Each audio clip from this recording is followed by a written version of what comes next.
Hello and welcome back to the Nasty Metal Projectors channel here at YouTube, and welcome to another album review.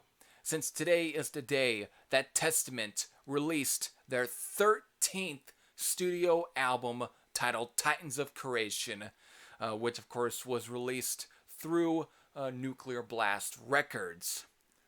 Now, before I really get into most of the music here and my in-depth review of some of these songs in some ways, I'm definitely going to have to go through a little bit of history. This, of course, is their fourth studio album with Alex Skolnick back in the band. Of course, came back in the band back in 2008 for, of course, the formation of Damnation. And, of course, this is also the still, I guess in a way, still the third full-length album for, of course, drummer Gene Hoglan. Actually, no, I take that back. This is actually would be his fifth album because he, of course, was with Testament back on Demonic, which, of course, was from, 1997. So, of course, he came back in the fold back during 2012, did the Dark Roots of Earth album. And also, this is, right now, God, I can almost even say maybe this is also the fourth album, too, for bass player Steve DiGiorgio. Of course, is a very well-known bass player, been in plenty of fucking metal bands during the time. I don't have to really name a whole lot of them, one of them also being like Autopsy and I Believe in Death as well. But he, of course, was in the band back during The Gathering from 1999, of course, ended up coming back in the band by 2016 for, of course, Brother of the Snake, replacing original bass player Greg Christian, which, of course, I had to kind of look that up a little bit on the Metal Archives here. It was about to escape my mind. Anyways, so since this, of course, is their, right now, since them being back in the band, this would probably be, of course, the second album for Steve DiGiorgio back in the band. Of course, the third album for, again, well-renowned drummer Gene Hoglan back in the band. And the fourth album for, of course, Alex Skolnick being back in the band is, of course, so, in a way, what is quite different. Again, this is following Brotherhood of the Snake from 2016, and of course, I should also even drop the Andy Sneap's name. About again, some names just want to escape my mind here. Andy Sneap is still back on helm, mastering and everything and mixing, and it definitely does have that feel towards it. But musically, I definitely should point out. Before I really get into more of the song dump, because by the time I really get in it, you're definitely gonna feel why I kind of feel this album probably might be, for me, probably the best album since Formation of Damnation. I think this is a fantastic album. So let me definitely get into the song depths here. So here we go. The first track, Children of the Next Level, opens the album up like a fucking tornado. Takes the listener for a ride. And it definitely goes on. Of course, followings up is WW3, World War III, but WW3 continues this wild ride with this crunchy riffs and, of course, Dream Deceiver.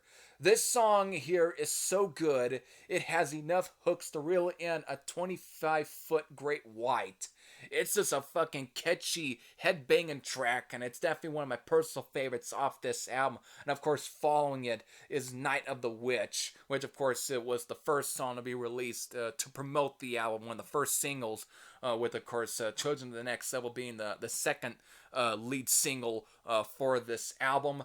So back to Night of the Witch further expands this beastly ride with its crushing, chaotic, aggressive tones. And of course, City of Angels calms things down here after being bombarded by the 4 songs. But make no mistake, this song has plenty of cool crunchy riffs to satisfy your soul. Ishtar's Gate continues the same pace, but is still backed up by Eric's and Alex's crushing axe constructions. And of course, Symptoms dials the tempo up a little bit here with its still slow, aggressive, crunchy riffs. False Prophet turns the speed dial back up to 11 again here, and is in high gear. And with the healers, the foot is not off the gas pedal because it's speeding and grooving down that highway. Of course, then Curse of Hammurabi picks up the speed even more and ain't slowing down. And of course, Curse of Osiris lets you know that this is the ride, that this ride is at its final stage. And is in full throttle. So you better hope that you have a neck brace. And finally, Catacombs, with of course is the outro, ends this ride in with its climatic and triumphant feel. So that's pretty much about 12 songs, and I also forgot to point out that 12 songs here, and it's about, it clocks in at 58 minutes and 34 seconds. Fuck. I guess right now it's time to really get into my score, which is basically a 9.80 out of 10. Fuck. I mean, compared to Blood of the Snake, this to me is probably, again, this is, or Brotherhood of the Snake. I think I said Blood of the Snake. Brotherhood of the Snake. Oh my god.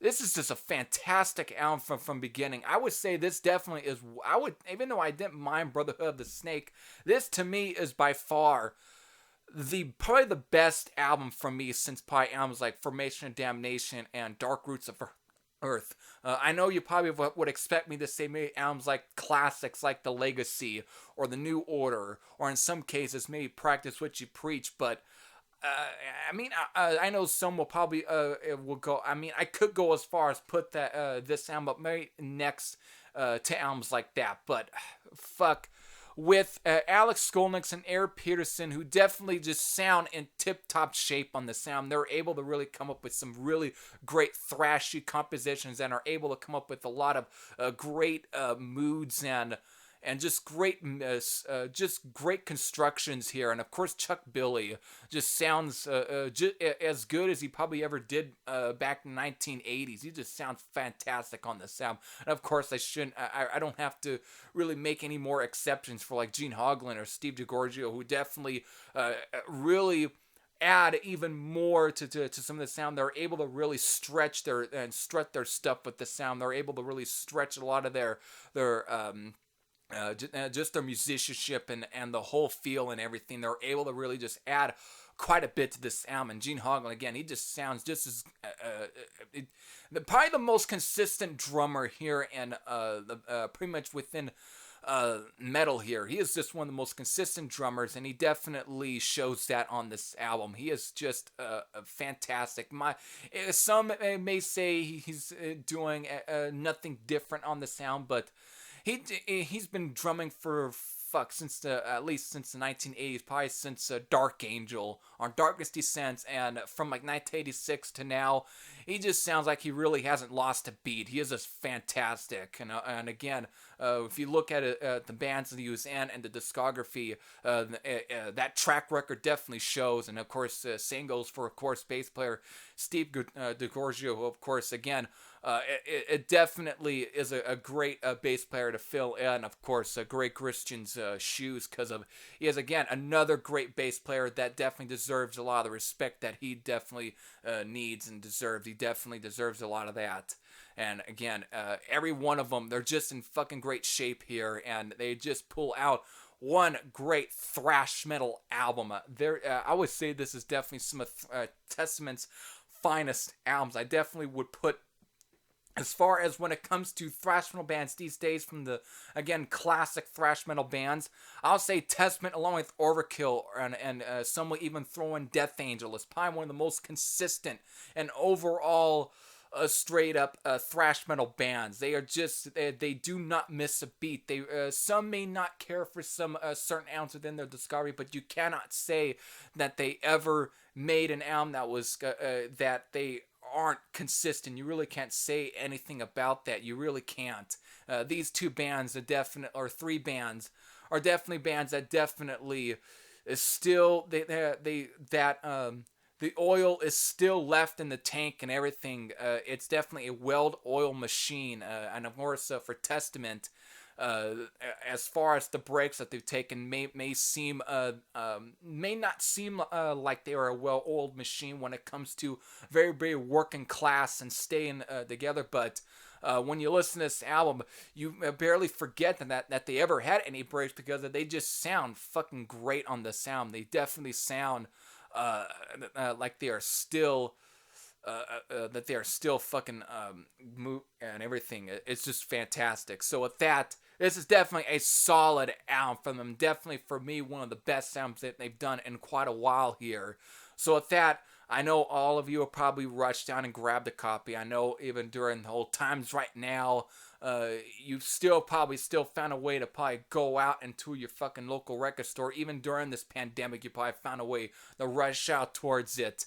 So with that, if you did, definitely leave your comments down below, and definitely leave your just your reactions for everything and what you thought of the sound in the comment section below. But you haven't yet checked the sound out yet. I know it just dropped today, but if you still haven't, I definitely recommend checking this one out. And if you weren't kind of following Testament probably since maybe the 1990s, maybe, definitely check this album out. I think you probably won't be disappointed with what is presented on here. There might be times where they probably will throw in a little bit modern stuff. I mean, they did change some musical directions here and there a little bit in the 90s, mostly for whether it be such as alright, I'm kind of forgetting now. Was it The Ritual?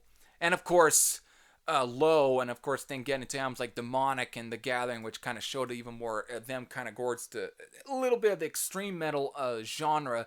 They are able at least still retain that classic thrash metal, but they definitely do kind of stretch a little bit of their the ideas here and there, and that definitely kind of began with them doing some of this kind of style with of course the Formation of Damnation from 2008. So with that, I know this. I don't want to have this review go on any longer. But anyways, this is definitely a great album. So with that, I hope all enjoyed this. If you Thrasher Sam out, and I'll see you all later. Take care, everyone, and definitely. During this pandemic, there's a great album to throw on during to definitely keep you occupied. It's a great album. So with that, take care, everyone.